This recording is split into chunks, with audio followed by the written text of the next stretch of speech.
Greetings, everyone. Pete Pardo here from Sea of Tranquility. Welcome to pick 17 of my favorite 31 hard rock and heavy metal albums of the 80s. That's right.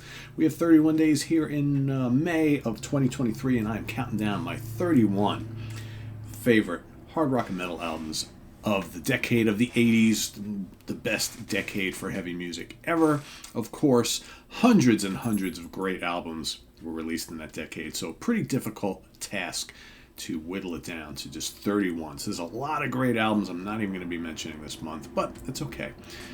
We all know that you can't always fit all your favorites into a small little list, and 31 is not a lot compared to the probably like 300 or so that I had on my original list.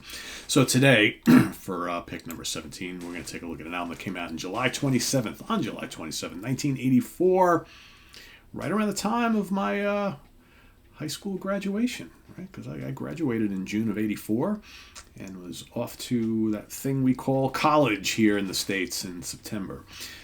This was produced at Sweet Silence Studios in Copenhagen, Denmark, produced by Flemming Rasmussen. It's the second album from Metallica, Ride the Lightning, released on Megaforce Records. I think I've told the story many, many times, but the first time I actually heard anything from this album was that summer. So shortly after this came out, John and Marcia Zazula, otherwise known as Johnny Z and his wife Marcia, owners of Megaforce Records, of course, had a store called Rock and Roll Heaven in New Jersey. They decided to open up a small little satellite store here in the Hudson Valley. Why of all places here? I have no idea.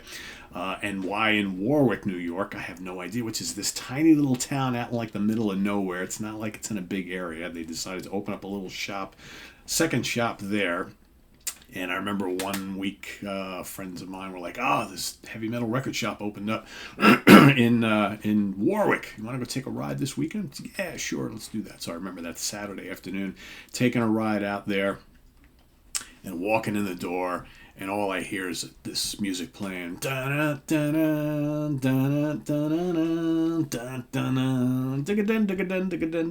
I'm like, holy crap, what is this? So I walked up to Johnny Z, and I was like, what are you playing? He goes, it's our brand new album, Metallica Ride the Lightning, right?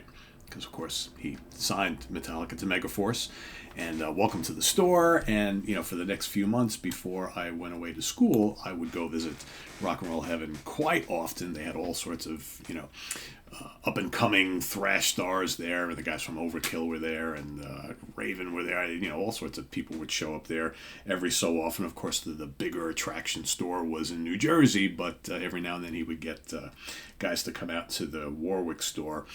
And I bought all sorts of, this was the time of thrash, right? So I bought all sorts of stuff from him. And I think they stayed open for a little bit. I think when I would come back home to visit, like sometime later that fall into the winter, they were still there, but they didn't last there long.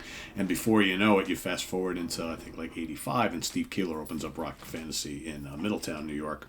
And that has been the record store for heavy music ever since. It's a shame that Rock and Roll Heaven North didn't make it, that the Zazulas couldn't make it happen, but it's just a really poor choice of a town to have it. And Warwick is a lovely town, but it's just out of the way. It's just a really small town. And if they were looking to generate like lots of sales and interest, they should have picked like Middletown, Poughkeepsie, or Newburgh, or there's lots of other larger towns in the area in the Hudson Valley, but definitely not Warwick. Definitely not Warwick. Not really a heavy metal and hard rock town. So, but anyway, back to this album. So of course, this is the second album from the guys. And, still to this day, my favorite album from them. You've got James Hetfield on rhythm guitar, lead vocals. Kirk Hammett, lead guitar, fresh over from Exodus, right, taking Dave Mustaine's place in the band for the Kill 'Em All album. Cliff Burton, bass, and Lars Ulrich on drums, percussion. Of course, all the guys contribute backing vocals. Like I said, Flemming Rasmussen did the producing along with the band. So the band, Fleming Rasmussen, Mark Whitaker, all working in the studios to make this thing happen. Great album here. Of course, this is one of the classic early thrash albums. Starts off with Fight Fire with Fire, one of the great album openers of all time. Just so heavy and in your face and pummeling. You got the title track, Ride the Lightning. Excellent stuff. Breakneck pace, right? For Whom the Bell Tolls, a little slower, a little crunchier, certainly heavy. You got the bong, the bell tolling. The song I just mentioned before, Fade to Black. Absolutely incredible. Love the kind of like acoustic guitar intro, and then the great riffing. The closing guitar solo from Kirk is amazing on here. Then you get side two. You get the fast-paced thrasher, Trapped Under Ice. Escape, easily my least favorite song on the album. It's got some merits, but it's not one of their best tracks. It I think stops this from being an absolutely perfect album. Creeping Death, one of their classics, right? Just amazing juggernaut of a song. And then the closing instrumental, Call of Cthulhu, which, just a great song, great bass lines from Cliff Burton. It's nearly 9 minutes long, very cool example of kind of like progressive metal, I guess if you could call it. It's not really thrash, right? All sorts of cool stuff going on in there. So yeah, I mean, I had to include this album. It's funny because I was thinking, when I was putting this list together, thinking, I always take into account, well, what were my favorite albums of the 80s while we were still in the 80s?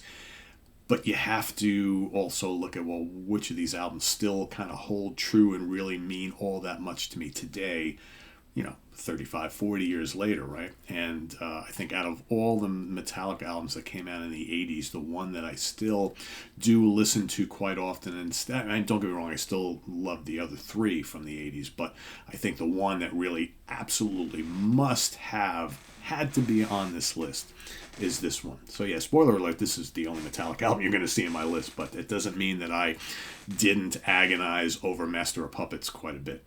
Right, because that's my second favorite out of all of them, and Kill 'Em All I love too quite a bit, and I still do love And Justice for All. But it's like when you have 300 albums you're looking at, and you can only squeeze 31 into a list, you really have to take into account like, well, which are the albums that I still really love today, not just which ones I loved back then. Because if we were talking about the 80s. This, Kill 'Em All, Master of Puppets, and maybe And Justice would have all been on the list because I was a huge Metallica fan back in the 80s, and that would have been a no-brainer thing to do. Today, a little bit of a story. I still like them, right? I still love these early albums, but not quite as much as I used to. All these years later. But this is still a drop-dead classic in my opinion and my favorite from them. So so that's my pick for today. Let us know what you think of Ride the Lightning down in the comments below, but more importantly, your pick number 17 as we march our way to number 1. We're just about halfway through the month, and lots of good stuff to come. So keep watching. We'll see you tomorrow morning with another one of these, but stay tuned here on the channel. We've got In the Prague Seat. It's album study day. We are going to be picking apart the Passion Play album, A Passion Play from Jethro Tull. Louis Nasser will be the host for this particular episode. It was his pick. He's going to be doing the officiating and asking questions and giving some insight and all that sort of stuff, and we will all be kind of talking about this album and what we think of it. Do we like it? Do we not like it? What do we like about it? What don't we like about it? Lyrically, musically, the whole 9 yards. That's what we do on In the Proxy with these album studies. So if you are a fan of Jethro Tull's A Passion Play, you will not want to miss this episode. We've also got Steve Feigenbaum and Rick Labonte are also joining the panel for this particular episode too, so lots of fun. So so what else is coming up here on the channel? Of course, Wednesday we've got new album release day. I'm hoping to get to a couple to you. Of course, this was Mother's Day weekend, so we had a house full of people here all weekend, so I really didn't get to much listening, but I do have, just so you know, what I've got on tap for this week, next week, the week after. We've got new Tigers of Pantang, we got new Smoky Mirror, we got new Tanith, new Winger, new Aryan Lucasen, we got new Blood Ceremony, we've got new M. Opus, new Elven King, new Saint Damon. We got all sorts of cool stuff. So and more coming in too, because the releases are just coming out hot and heavy now. So stay tuned each and every Wednesday.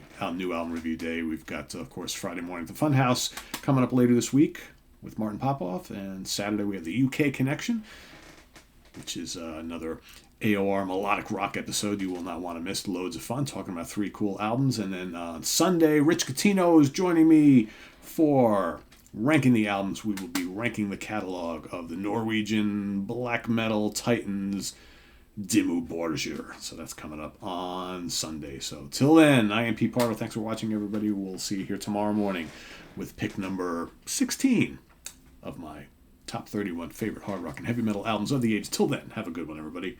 Happy Monday. Bye-bye.